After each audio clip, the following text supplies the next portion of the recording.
And the message for young people is simple. You can fly. AOPA's You Can Fly initiative has 4 prongs, the first of which is at the high school level. We want to work with educators and partners in industry to build curriculum for teens. The STEM, or science, technology, engineering, and mathematics-based content will help steer young minds toward aviation and aerospace careers.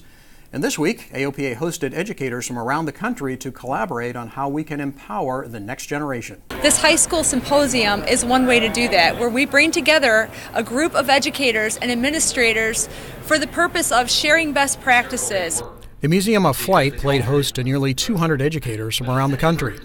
It's a way to let educators who are passionate about aviation know they are not alone. One, I'm realizing that some of the struggles I have had or am having are not just me. Other people are having the same issues in other schools in other states. Steve Smith is a teacher from Anaheim Hills, California. He rolled out a career and technical education program that centers on aviation. Symposium has been enlightening to him.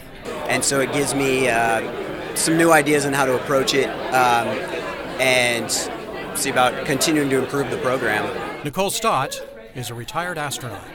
She had a high school teacher that empowered her to follow a path that led to space, and it started with aviation. But when you were in school and there was a teacher that wanted to do something different like that, like share something like flying with you, that's so different to everything else you're learning in school, it's really important. AOPA is partnering with Purdue University to build a detailed curriculum that will help inspire more young minds, just as the symposium inspires educators.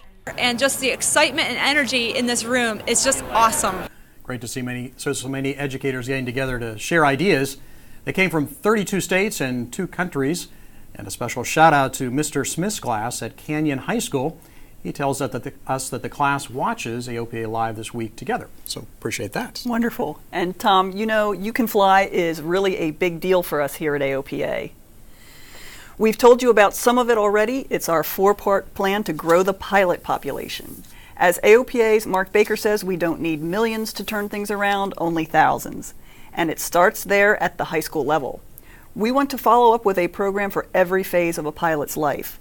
The other parts are helping foster flying clubs and flight training. We also want to get pilots who have stopped flying back into the left seat, and that's the Rusty Pilots program.